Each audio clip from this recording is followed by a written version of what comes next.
The little giant of faith, Saint André Bessette, the doorkeeper of miracles and servant of Saint Joseph. The biting Canadian winter winds swept through the small village of Mont-Saint-Grégoire, Quebec, that August of 1845. The snow-covered mountains looked like silent guardians of a world where life was a constant battle against cold, poverty, and hardship. It was in this harsh setting, where every breath formed little clouds in the freezing air, that one of the most extraordinary men in the history of the Catholic Church in North America would be born. No one could have imagined that scrawny baby, who could barely cry loud enough to be heard, would one day be known by millions as the doorkeeper of miracles. No one would have suspected that those frail little hands, trembling with the cold of that August morning, would one day touch sick hearts and transform them into sources of healing. Little Alfred Bessette had come into the world like a seed planted in the most improbable soil, destined to blossom in a way that would defy all human logic. The house where he was born was modest, made of rustic wood that creaked with temperature changes.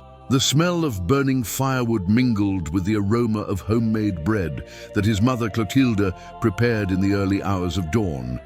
Isaac Bessette, his father, was a simple man, a carpenter with calloused hands and a kind heart, who woke before the sun to work and support his growing family. The yellowish candlelight danced on the walls, creating shadows that seemed to embrace the child who would be destined to embrace the whole world with his faith. Alfred was the 8th of 12 children, but unlike his robust siblings, he seemed to have been molded from crystal, beautiful but extremely fragile. From his earliest days, his breathing was laborious, as if each breath of life were a small miracle achieved.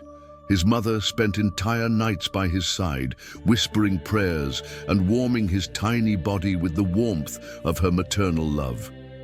The village doctor, Dr. Larocque, shook his head with concern whenever he examined the boy. "This little one will have to fight hard to survive," he would murmur, unaware that he was standing before someone who would make the struggle against adversity his greatest virtue. 19th century Quebec was a land of contrasts. On one hand, there was the wild beauty of its landscapes, endless pine forests that rose like natural cathedrals, lakes that mirrored the sky with crystalline perfection, and mountains that touched the clouds as if they were human fingers trying to reach the divine. On the other hand, it was a region marked by the harshness of rural life, where entire families depended on the generous land in summer and divine mercy in winter. The Catholic faith was not just a belief, it was the foundation that sustained entire communities against the storms of life. In the Bessette household, religion was lived as naturally as breathing. The rosary was prayed every night, with voices blending into a familiar melody that warmed more than any fireplace. Statues of saints decorated every room, not as mere ornaments, but as real presences that shared the joys and sorrows of that family. Saint Joseph, the carpenter saint, held a special place in Isaac's home. After all, it was natural for a man who worked with wood to identify with the one who had raised Jesus with his own skilled hands. Alfred grew up in this environment where the sacred and the mundane intertwined like threads of a divine tapestry. His first word wasn't mama or dada, but Jesus, a harbinger of what his life would become. Even when he was still crawling, his parents often found him standing before the image of Saint Joseph, his eyes wide as if he were conversing with an invisible friend. "This boy is different," Clotilde would comment to her husband, unaware of how prophetic her observation was. But Alfred's childhood would be marked by a succession of losses that would test his still-forming faith. When he was just 9 years old, Isaac Bessette was the victim of a work accident. A tree he was cutting fell unexpectedly, crushing his chest and taking his life instantly. The funeral was held on a grey November morning, when the first snows covered the cemetery like a white sheet of mourning. Alfred, standing beside the wooden coffin that his own father had helped build years before for others, did not cry. Instead, he whispered a prayer that no one could fully hear, but which seemed to carry a strength that reassured even the adults present. Isaac's death left the family in a desperate situation. Clotilde, already weakened by years of hard work and worries, tried to keep the family together, but her own body began to fail her. Alfred, despite his physical frailty, became his mother's eyes and ears, helping her with small tasks and being her constant companion during long nights of pain. It was common to find them together, she sewing by candlelight and he by her side, moving his lips in silent prayers. When Alfred turned 12, Clotilde was called to eternity. Her passing was like a winter sunset, beautiful in its serenity, but leaving the world colder and darker. The older siblings had already left home in search of work, and the younger ones were sent to live with relatives. Alfred, considered too weak for heavy labor and too intelligent to be neglected, was taken in by his maternal aunt, Rosalie Nadeau. Aunt Rosalie's house was on a hill from which one could see the entire expanse of the valley. It was smaller than the house where Alfred was born, but it had something special. A small oratory dedicated to Saint Joseph that Rosalie had built with her own hands. It was a simple space, with a light wooden table, an image of the carpenter saint, and always a few wildflowers she gathered from the fields. It was in this small domestic sanctuary that Alfred began to find comfort in moments of longing and uncertainty. Rosalie Nadeau was a woman of deep faith and a motherly heart. A widow with no children, she welcomed Alfred not as a burden, but as a late blessing. She immediately realized that this nephew was not like other children. There was a premature seriousness about him, a way of looking at the world as if he saw beyond appearances. When other boys his age played in the snow or ran through the fields, Alfred preferred to stay in the oratory, sometimes for hours, simply gazing at the image of Saint Joseph with an expression of deep concentration. "What do you see there, my boy?" Rosalie asked, curious. "He looks at me too, Aunt," Alfred replied with the simplicity of someone stating an obvious truth. "And sometimes, I think he smiles." It was impossible not to believe those words. There was such a pure conviction in the boy's voice that it transformed what might seem like childish fantasy into something profoundly real. Rosalie began to notice that when Alfred spent time in the oratory, the entire house seemed more peaceful. The plants grew more vibrant, small everyday problems resolved themselves unexpectedly, and a sense of protection lingered over that home. Years passed, and Alfred grew, not in stature, for he remained always small and frail, but in wisdom and in his mysterious connection with the divine. At 15, he was sent to study at a school run by the Brothers of Charity in Saint-Césaire. It was his first time away from home for an extended period, and the separation was painful for both him and Aunt Rosalie. The school was an imposing grey stone building with tall windows that let in light filtered through stained glass. The echo of footsteps in the stone corridor, the scent of candle wax and fresh ink from books, the murmurs of collective prayers, everything contributed to creating an atmosphere where learning and faith walked hand in hand. Alfred adapted well to the school environment, although his fragile health prevented him from participating in many physical activities. It was at school that he had his first formal contact with organized religious life. The brothers who ran the institution were devout men who had dedicated their lives to the service of God through education. Seeing something special in Alfred, a piety that went beyond his age and an extraordinary capacity for concentration during prayers, they began to encourage him to consider a possible religious vocation. Alfred, Brother Aldrich, the school director, said to him one day, "Have you thought about what you want to do when you're an adult?" The boy, then 16, replied without hesitation, "I want to serve God, brother, but I don't know how. I'm too weak to be a priest. I'm not intelligent enough to be a teacher. Maybe I'm only fit to be a simple servant." "Ah, my young man," the religious man smiled, God's simple servants sometimes perform the greatest wonders. These words would echo in Alfred's mind for a long time. He didn't know it yet, but he had just received a prophecy about his own life. Chapter 1. The Years of Formation and Ordeal. The following years tested Alfred in ways that few young people his age could endure. At 18, forced by economic circumstances to leave his studies, he faced a harsh reality. He needed to work to survive, but his fragile physical constitution made him unsuitable for most available jobs in a rural society. He tried working on a farm, but the long hours under the sun caused him to faint. He took a job at a sawmill, but the wood dust irritated his delicate lungs, causing coughing fits that left him prostrate for days. He worked as a shoemaker's assistant, but his small, trembling hands couldn't keep up the necessary pace. With each professional failure, Alfred felt more convinced of his own uselessness. "Lord," he prayed on lonely nights, kneeling in the small room he rented in a modest boarding house, "if I am not fit to work with my hands, what good is my life?" The answer didn't come in words, but in an inexplicable peace that descended upon him whenever he finished his prayers. It was as if a silent voice told him that his true calling was yet to be revealed, and that it was necessary to wait with patience and faith. During this period of uncertainty, Alfred deepened his devotion to Saint Joseph even further. He read and reread the few passages in the Gospels that mention Jesus' adoptive father, meditating on how that simple, hard-working man had been chosen for such a sublime mission.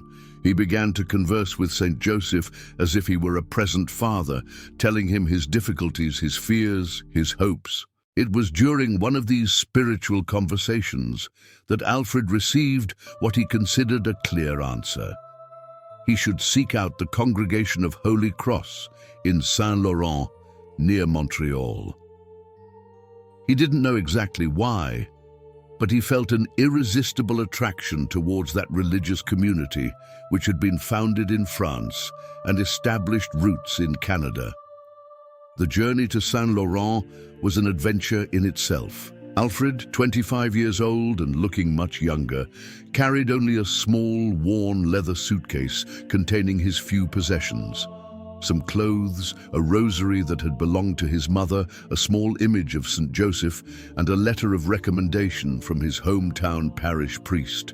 The train that took him to Montreal was one of those old locomotives that filled the air with black smoke and made a deafening noise. Alfred, sitting on a hard wooden bench, watched through the fogged-up window as the landscapes passed by.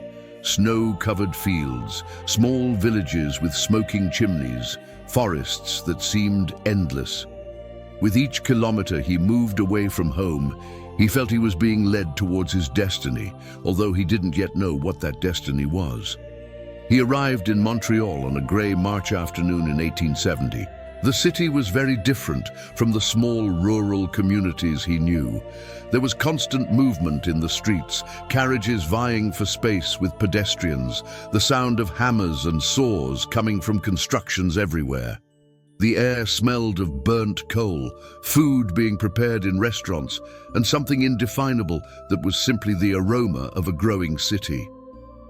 The Congregation of Holy Cross was located in Saint-Laurent, then a suburb of Montreal. The main building was imposing, 3 stories of grey stone with tall windows, and a tower that rose like a finger pointing to the sky. There was a sense of solidity and permanence in that structure that contrasted with the fragility of the young man approaching its doors. Alfred stopped before the wrought iron gate, and for the first time in many years felt truly nervous. What if they didn't accept him? What if they judged him too weak, too incapable for religious life? He closed his eyes and whispered a quick prayer.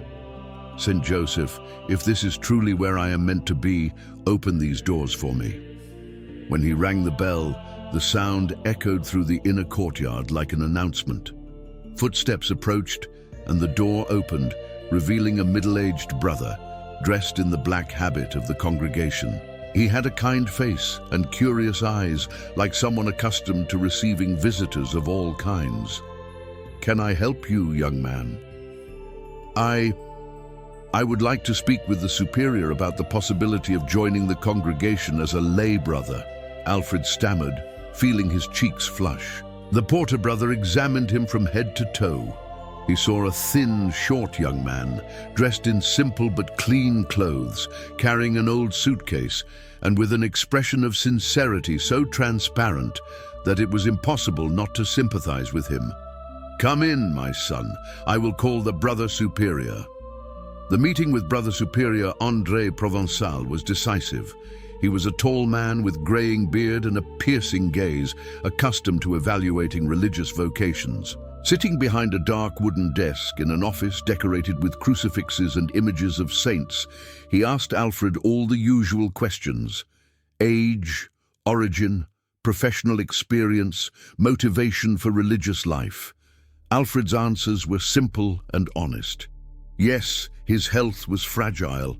No, he didn't have a defined profession.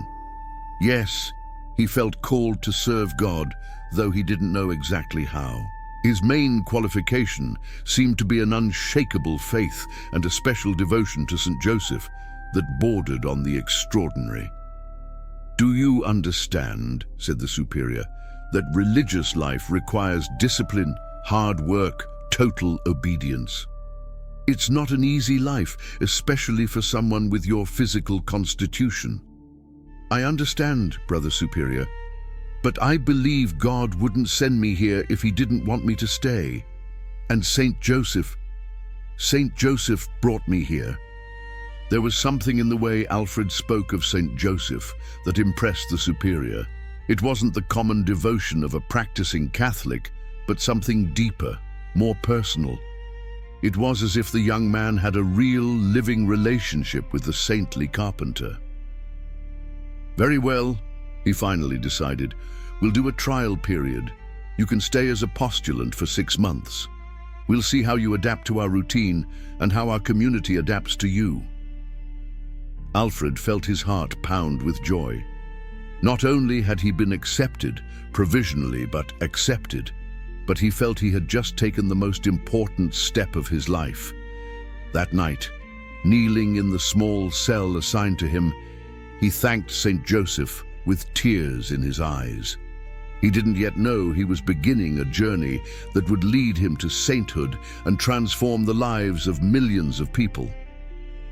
Alfred's adaptation to life in the Congregation of Holy Cross was both natural and challenging. Natural because he had finally found an environment where his deep faith was not only understood, but valued. Challenging because the monastic routine demanded a physical and mental discipline that constantly tested his limits. The day began at 4:30 in the morning, with the sound of the bell echoing through the stone corridors. Alfred, who had always been an early riser out of necessity, easily adapted to the schedule. But his fragile body suffered from the intense cold of the first moments of the day. Often, other brothers found him trembling during morning prayers, but they never heard him complain. The first few weeks were a period of mutual observation.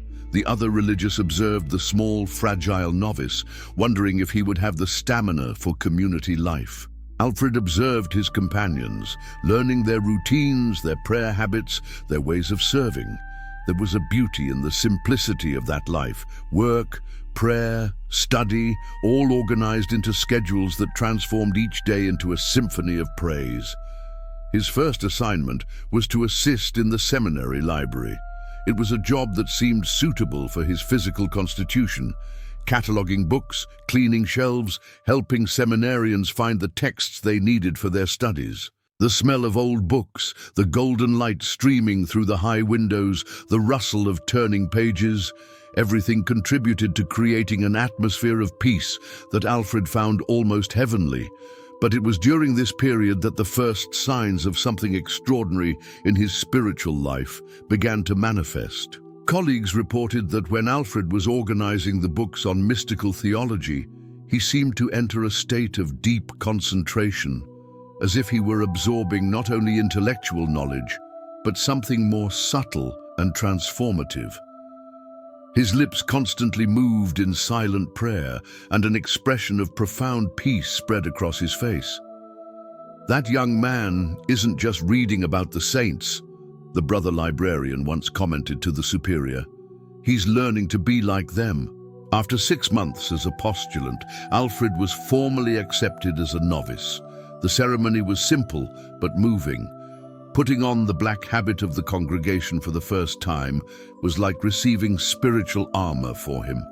At that moment, he ceased to be Alfred Bessette and became Brother André, a name he chose in honor of the superior who had welcomed him. With the novitiate came a new assignment: doorkeeper of Notre Dame College, a school the congregation maintained to educate young people from Catholic families in Montreal.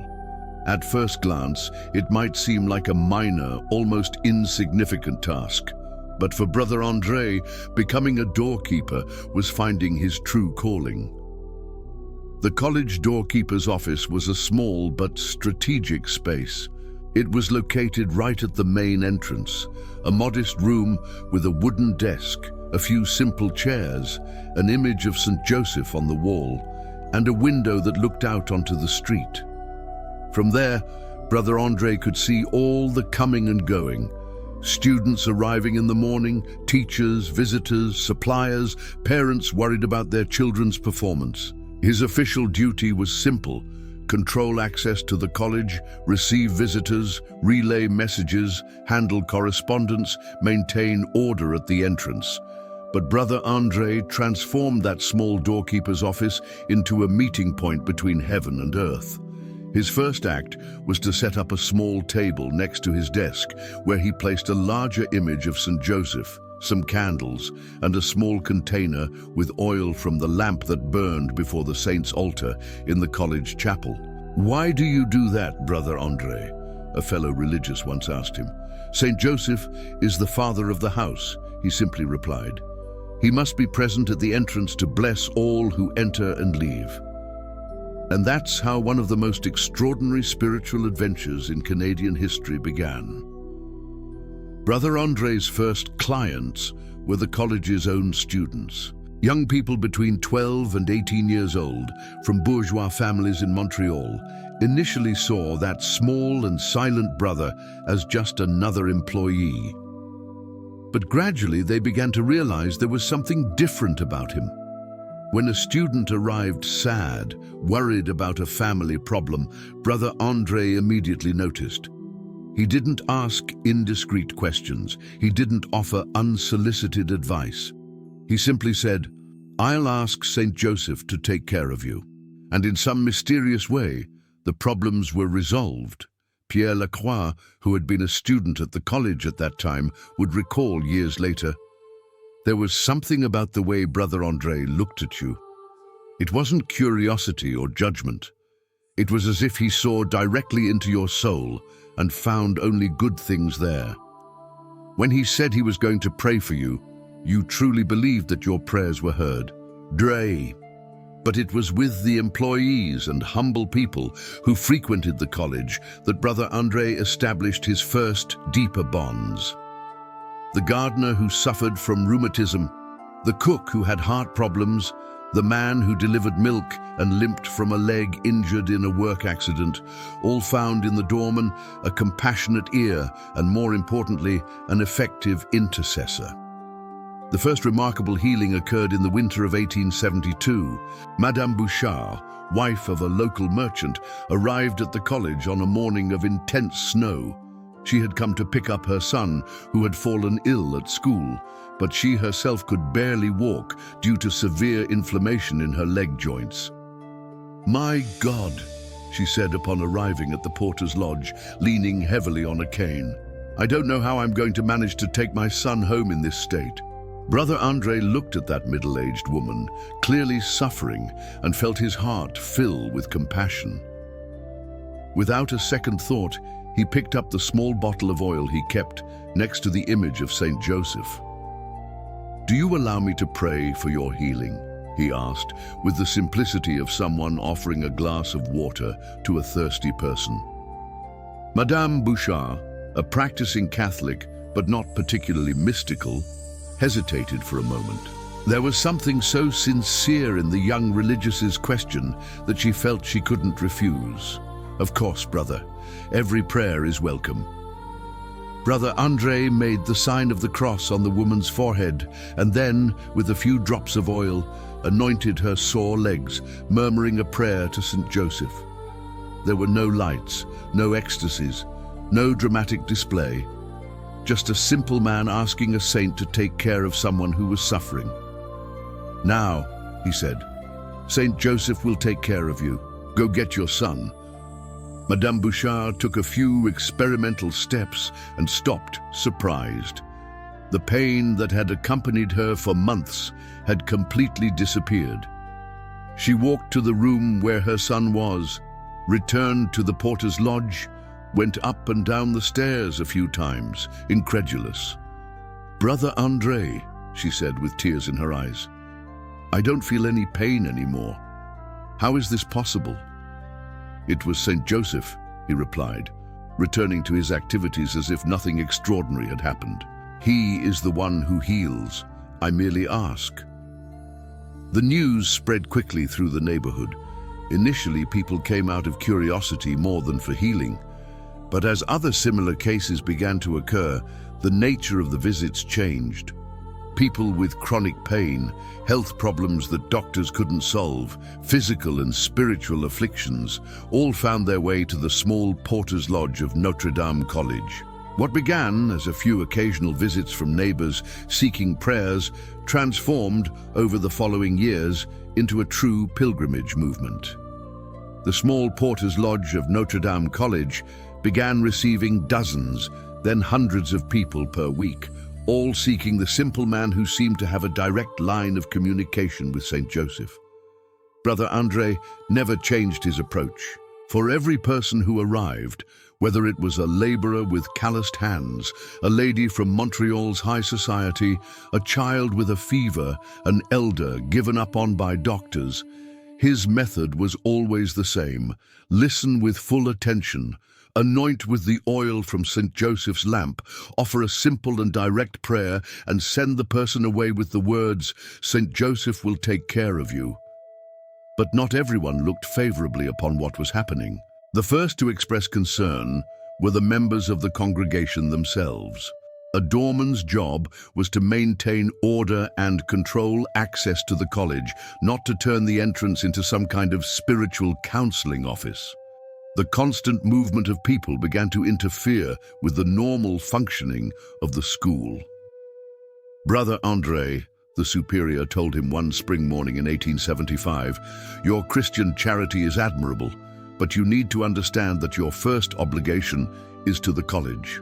These visitors are causing disruptions." "Forgive me, Brother Superior," André replied with his characteristic humility. "It's not my intention to cause problems, but how can I refuse help to people who are suffering? They don't come because of me, they come because of Saint Joseph." It was difficult to argue against that simple logic and against the man's transparent sincerity.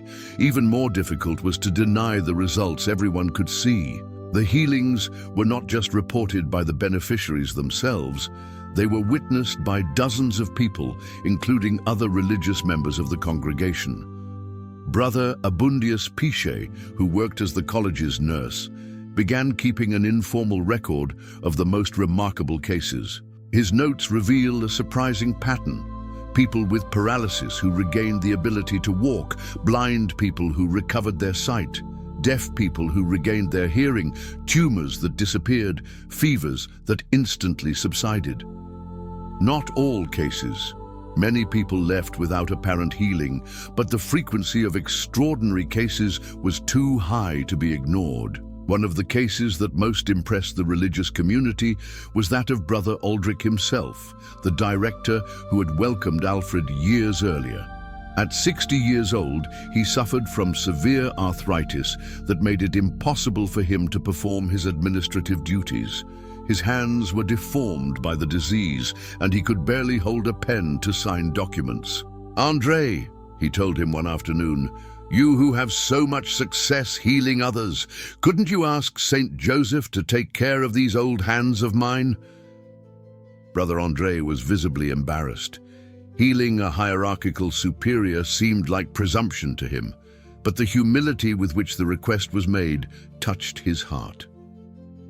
"Brother Director, I'm not the one who heals, but I will ask Saint Joseph. He always listens to the prayers of obedient children." The anointing was done in the presence of 3 other religious who would serve as witnesses. Brother André anointed the director's deformed hands with lamp oil, prayed in silence for a few minutes, and then simply said, "Saint Joseph knows your needs, Brother Director." The next morning, Brother Aldrich woke up without pain. His hands, which the night before could barely hold a rosary, were completely normal. He could write, hold objects, perform all the tasks that arthritis had made impossible. The healing was so complete and so immediate that even the skeptics within the congregation had to acknowledge that something extraordinary had happened. From that moment on, internal resistance decreased considerably. If Saint Joseph was truly performing miracles through that simple brother, who were they to interfere? The provincial superior, in a decision that would change the course of history, formalized Brother André's role. In addition to his duties as a doorman, he was authorized to receive people seeking spiritual help and healing. With the official recognition of his special mission, Brother André began to dream of something greater. The small doorkeeper's lodge could no longer accommodate the increasing number of visitors. On Saturday mornings, lines formed on the street, and people waited for hours for a few minutes with the holy doorman, as they began to call him. It was on one of those busy mornings that Brother André received a vision that would change his life forever. He was anointing a child with cerebral palsy when, suddenly, his gaze turned to the mountain rising behind the college, Mount Royal. For an instant, which seemed like an eternity to him, he clearly saw on top of the mountain a chapel dedicated to Saint Joseph, with pilgrims climbing the slopes in search of healing and peace. "Saint Joseph wants a house on the mountain," he murmured, almost without realizing he had spoken aloud. The child being anointed, who had never uttered a word due to his condition, looked directly at him and said, clearly and distinctly, "Daddy Joseph wants a big house." The child's parents were astonished, not only because their son had spoken for the first time, but because of the strange synchronicity between his words and what Brother André had just murmured. From that day on, the idea of building a chapel for Saint Joseph on Mount Royal became a holy obsession for Brother André. He began talking about it with anyone who would listen, always with the simplicity of someone sharing an obvious and natural dream. "Saint Joseph needs a home of his own," he would say. "A place where people can come on pilgrimage, where they can pray without rushing, where they can find the peace he wants to give everyone." The problem was practical and immense. How could a lay brother, without personal possessions, without political or social influence, carry out a project of such magnitude? The land on Mount Royal would cost a fortune. Construction would require resources that seemed impossible to obtain. But Brother André had a faith that didn't know the word impossible. He started small, as he always did. He asked permission to place an alms box in the porter's lodge with a simple sign, "For Saint Joseph's Chapel." The first contributions were modest, a few cents left by laborers, small amounts from housewives grateful for graces received. In 1896, after 2 years of gathering penny by penny, Brother André had managed to collect the impressive sum of $200, enough to buy a small plot of land on the slope of Mount Royal. It wasn't the mountaintop he had seen in his vision, but it was a start. The purchase of the land was celebrated as a victory, but it also brought new challenges. Now something needed to be built, and resources remained scarce. Brother André decided to start with the smallest possible structure that could still be called a chapel, a small wooden building, 3 by 4 meters, that would barely fit a dozen people kneeling. Construction began on a Saturday in May 1904. Brother André, then 59 years old, personally worked on the project, carrying planks that weighed more than he did, hammering nails with hands that trembled more from emotion than from effort. Dozens of people who had been helped by his prayers came to volunteer. It was a touching scene. Doctors and laborers working side by side, society ladies carrying buckets of water, children playing among the construction materials. The architect of the work was Saint Joseph himself. At least that's what Brother André claimed with his unwavering conviction. "I don't understand construction," he would say, laughing. "I just asked Saint Joseph to show me where to put each plank." And indeed the small chapel rose without technical problems, without accidents, with a harmony of proportions that impressed those who saw it. On the inauguration day, March 19th, 1904, the feast of St. Joseph, more than 1,000 people climbed the mountain for the first Mass celebrated in the small shrine. Brother André cried throughout the entire ceremony. At 59 years old, he saw the first step of his dream realized. He didn't yet know that this small wooden chapel would be just the seed of one of the world's largest shrines. The small chapel on Mount Royal immediately became a pilgrimage site. Every Sunday, hundreds of people ascended the steep slope to participate in masses and especially to meet Brother André, who spent all his free moments at the shrine. It was there, in that small space, yet full of faith, that the most impressive miracles occurred. The healing of Marie-Louise Besner, a 20-year-old who arrived in a wheelchair and left walking, was witnessed by over 100 people. The case of Joseph Odette, a blacksmith who had lost his sight in a work accident and regained his vision after a prayer by Brother André, was investigated by incredulous doctors who found no scientific explanation. But perhaps the case that most impressed ecclesiastical authorities was the healing of Sister Marie-Angèle, a nun from the congregation of the Sisters of Providence, who was suffering from terminal tuberculosis. Doctors had given up hope, and she had received her last sacraments when she was brought already unconscious to St. Joseph's Chapel. Brother André anointed the dying nun and prayed for her throughout the night. At dawn, Sister Marie-Angèle opened her eyes, asked for water, and said she felt hungry, the first time in months she had shown any sign of improvement. Subsequent medical examinations found no trace of the tuberculosis that had devastated her lungs.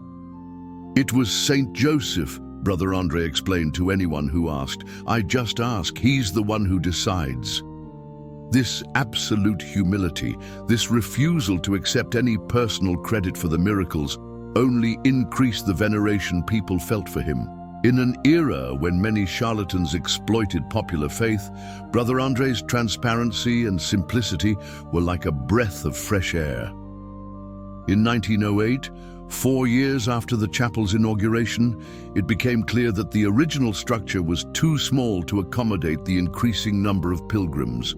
On Sundays, crowds gathered outside, and many people came from distant places just to spend a few minutes in the small shrine. Brother André began to dream of a larger church, but this time his dreams had the support of the ecclesiastical hierarchy. The Archbishop of Montreal, Paul Bruchesi, had personally visited the chapel and been impressed not only by the reports of miracles, but by the quality of faith he found there. "There's something special happening in this place," the Archbishop declared after his visit. "Something that clearly comes from God." Construction of the new church began in 1910. This time, funds came from various sources. Donations from the faithful, contributions from Catholic businessmen in Montreal, and even from non-Catholics who recognized the good Brother André's work was doing in the community. The new church was an ambitious project. Capacity for 2,000 people, Gothic architecture adapted to the Canadian climate, an altar specially designed to accommodate the crowds who came seeking healing. Brother André oversaw every stage of construction with the same loving care he had dedicated to the small original chapel. During the 5 years of construction, he established a routine that would become legendary. Every day, after fulfilling his duties at Notre Dame College, he climbed the mountain to be available to pilgrims. He received people from 6 in the morning until 9 at night, stopping only for quick meals that volunteers brought him. His energy seemed inexhaustible, though his body remained frail. At 70, he worked with the vigor of a 30-year-old, driven by a force that clearly came from his faith. Often, fellow religious found him sleeping, standing up, leaning against a wall, after a full day attending to the sick and afflicted. The inauguration of the new church in 1915 was a landmark event in Canadian religious history.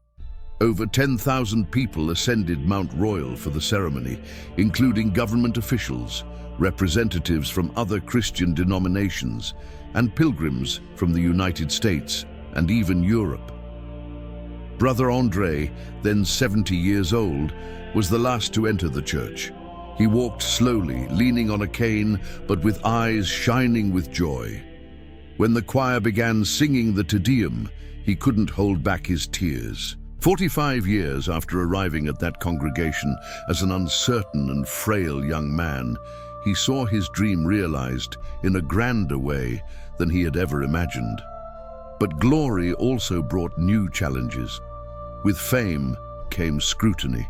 Skeptical journalists, materialistic doctors, and even some members of the clergy began to question the authenticity of the miracles. Investigation committees were formed, witnesses were interrogated, medical documents were examined. Brother André received these investigations with the same serenity with which he received everything in life. "Investigate as much as you want," he would say. "Truth is not afraid of the light. If Saint Joseph is truly performing miracles here, the investigations will only confirm it. And indeed, the more rigorous the investigations, the stronger the evidence of the extraordinary phenomena proved to be." Dr.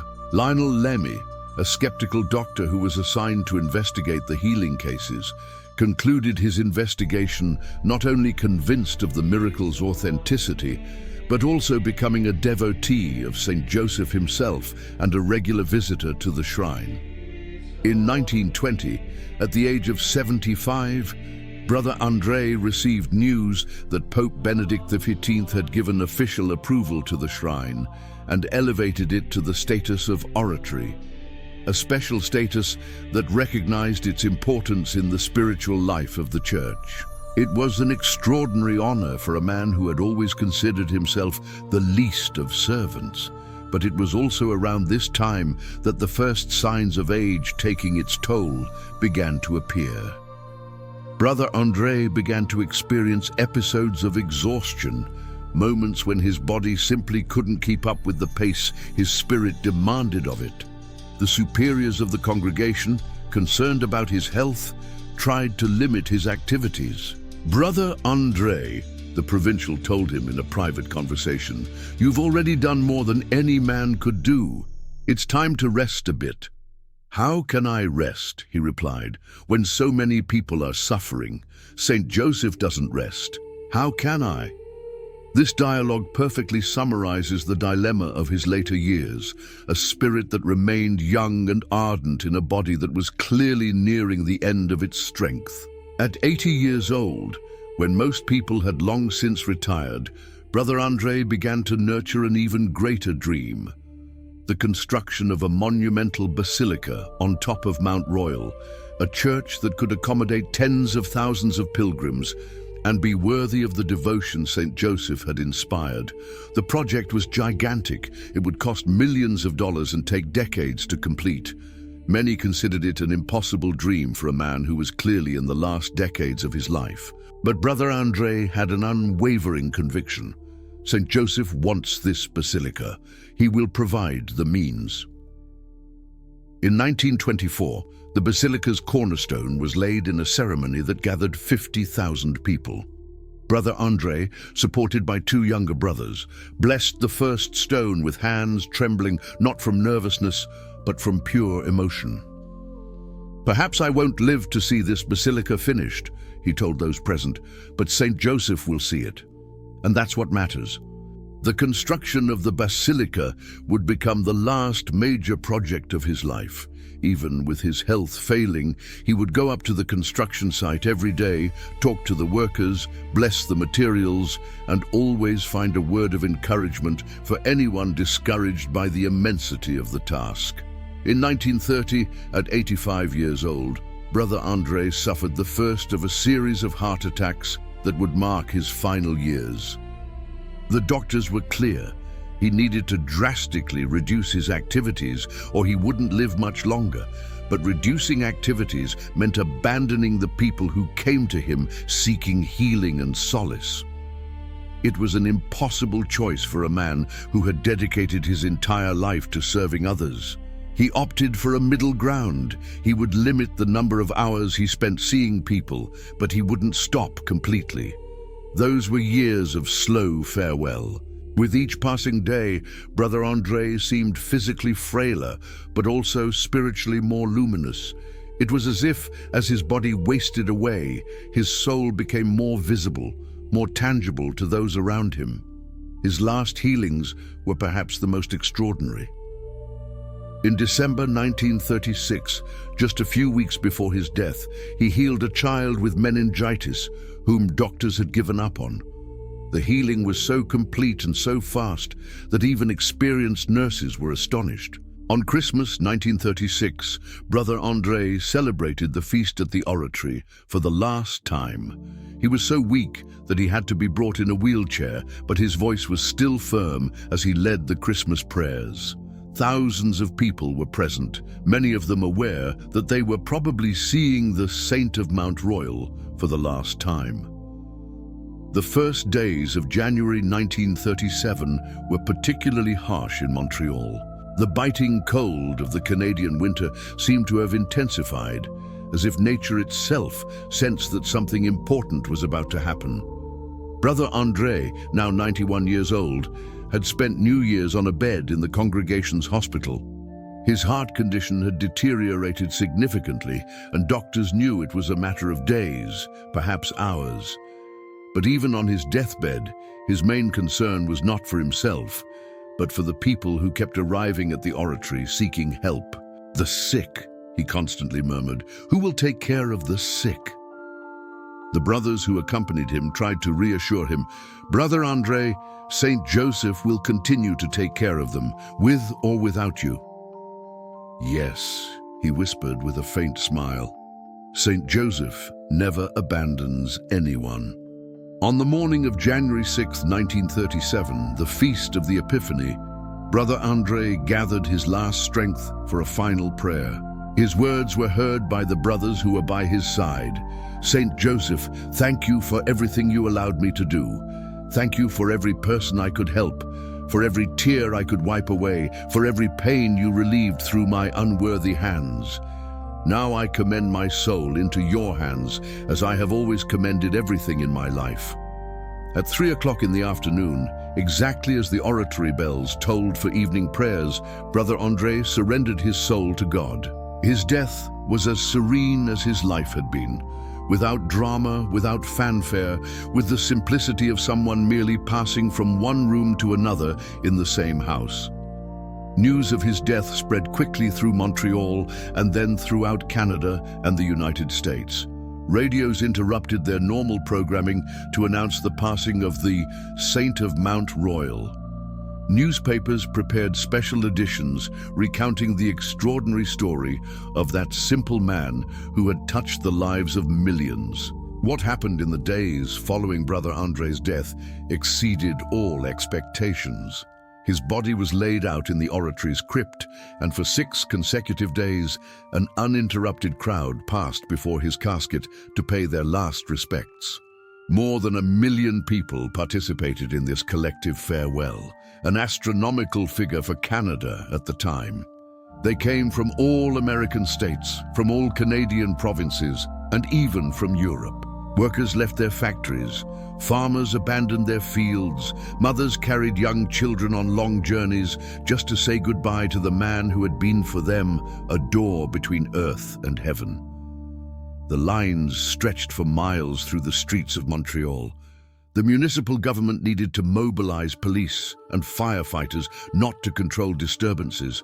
There were none, but to organize the immense flow of people who wanted to pay their respects. It was a demonstration of love and gratitude that impressed even secular observers. During those days of the wake, extraordinary things continued to happen. People reported healings upon touching the coffin, or even just by being in the presence of Brother André's body. A woman who had lost her hearing in a factory explosion years earlier said she regained it the moment she entered the crypt.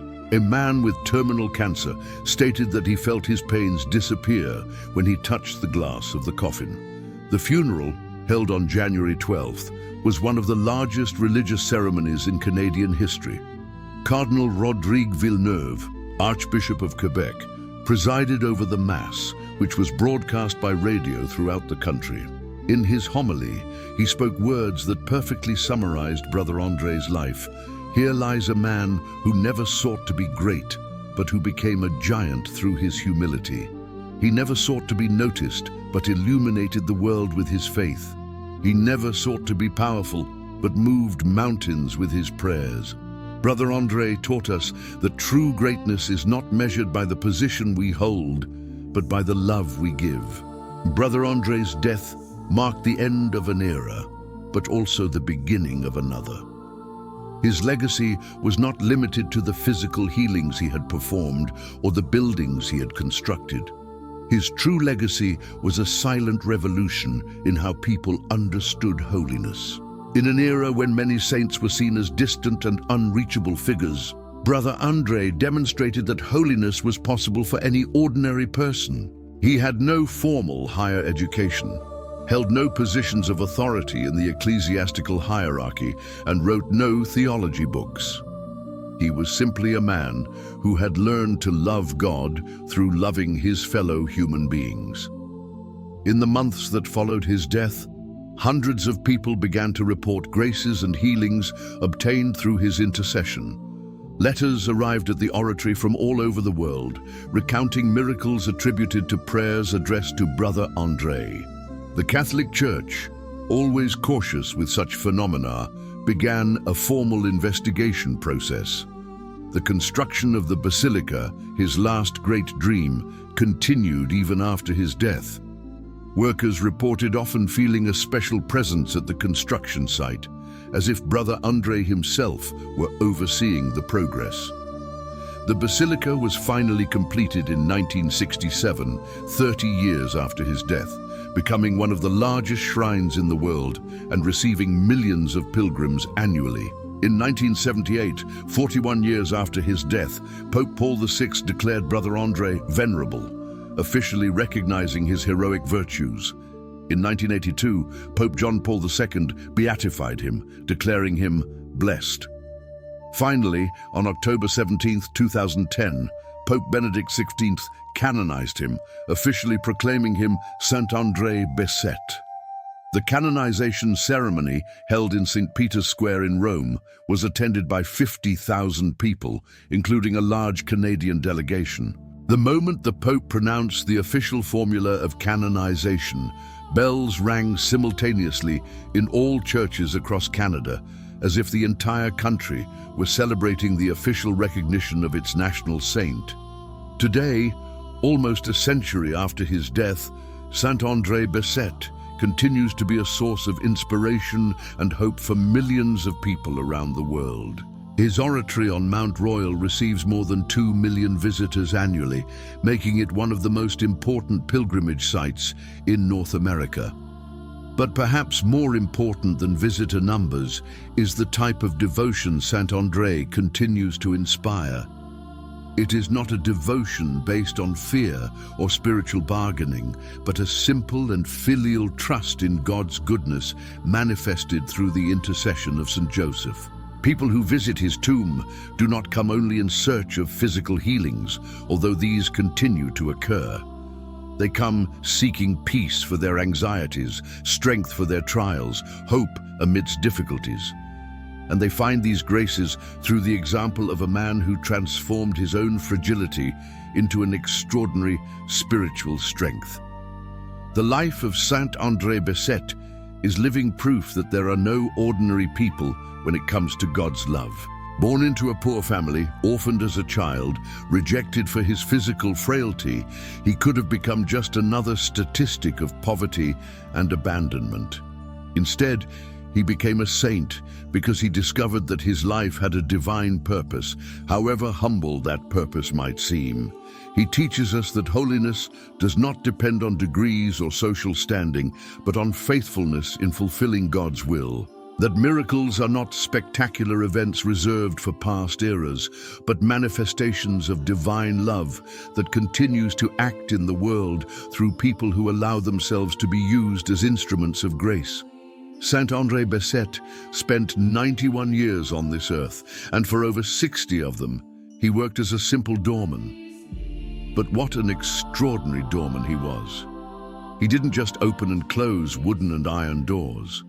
He opened the doors of hope for the desperate, of healing for the sick, of peace for the afflicted, of faith for the skeptical. And he continues to open those doors, because death cannot close the doors that love has opened.